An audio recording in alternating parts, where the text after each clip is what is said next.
मैं हुकूमत से और खास तौर से वजीर आजम से जानना चाहता हूं कि कहां गया इस हुकूमत का जमीर, कॉन्शियस जिसको अंग्रेजी में कहते हैं, जब नूह में 750 इमारतों को बगैर ड्यू प्रोसेस फॉलो किए उनके इमारतों को मुनज़्ज़म कर दिया गया, और इसलिए कि वो मुसलमान थे, पूरे के पूरे इलीगल थे। इसीलिए पंजाब की हाईकोर्ट, हरियाणा की हाईकोर्ट ने कहा कि ये एथनिक क्लेंसिंग है। इसकी एक बेहतरीन मिसाल है उस हुकूमत की।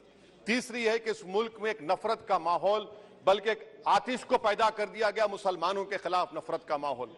ये इनका ये 9 साल का इनका ये कारनामा है।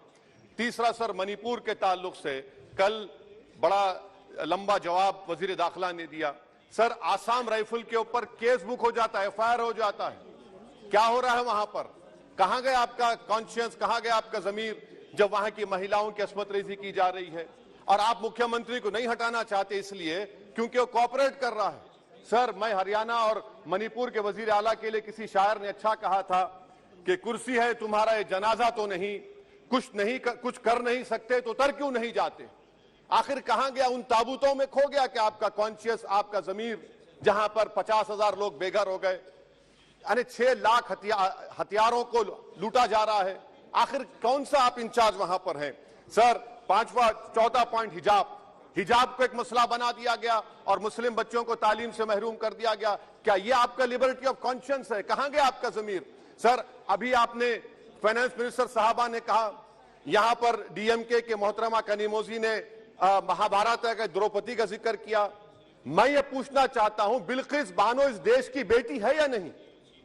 जिस बिल्किस बानो को 11 लोगों ने रेप किया, प्रेग्नेंट थी, उसकी मां का रेप किया, उसकी बेटी को कत्ल कर दिया, उसकी मां का कत्ल कर दिया, आपने कातिलों को रिहा कर दिया।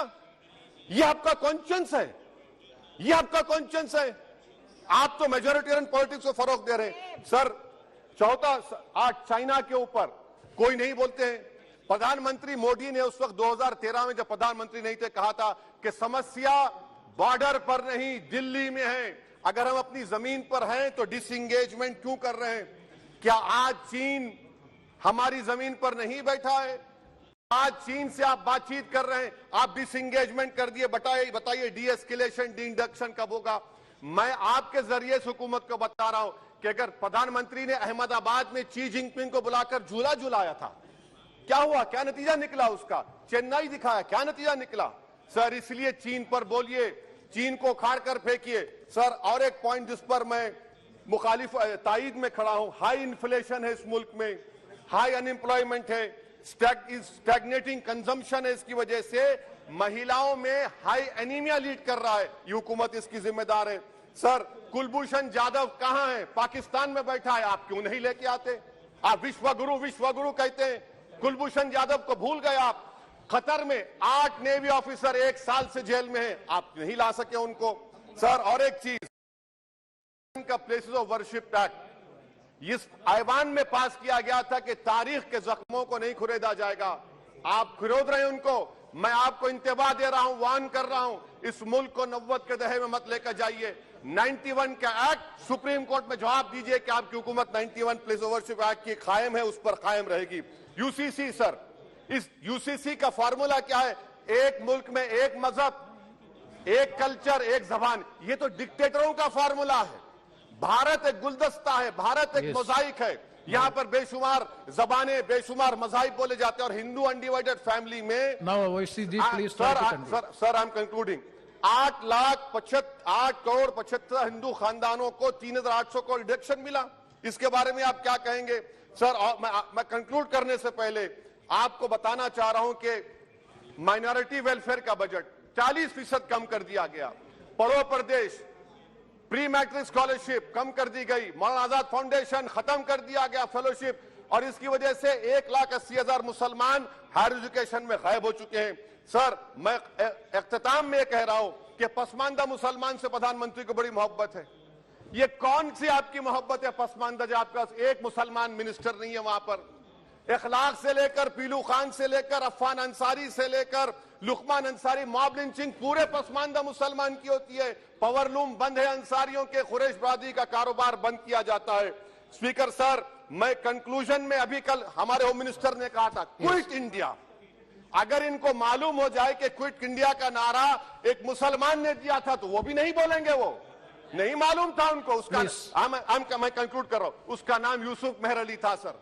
यूसुफ मेहर अली ने क्विट इंडिया का नारा बनाया, जिसको महात्मा गांधी ने सारे देश में एक पैगाम किया।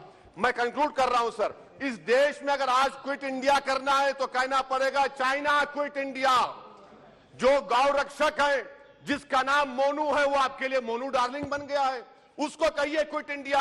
सर, जो लोग तुष्टीकरण की राजनीति आप कर रहे हैं, आप हिंदू अक्सरियती लोगों में हथियार बांट रहे हैं, ये आप देश के लिए खतरा पैदा कर रहे हैं। तो सर, आई एम कंक्लूडिंग। इसीलिए हम आपसे अपील कर रहे हैं कि हुकूमत से कह रहे हैं कि आप जो सियासत कर रहे हैं इससे नुकसान देश को होगा। प्रधानमंत्री जब खड़े होकर जवाब देंगे, हम उनसे पूछना चाह रहे हैं, पॉइंटेड क्वेश्चन है, क्या देश बड़ा है या हिंदुत्व गोलवालकर की आइडियोलॉजी बड़ी है? मैं इस तहरीक अदम एतमाद की तायीद में खड़ा हूं और हुकूमत की मुखालिफत में। सर, एक आधा मिनट सर, दो लोग, दो महाज है इस मुल्क में, एक चौकीदार है, एक दुकानदार है। एक चौकीदार, एक दुकानदार है। जब जुल्म हम पे होता कोई मुंह नहीं खोलते। यूएपीए का कानून अमित शाह ने लाया, इन दुकानदारों ने तायीद की।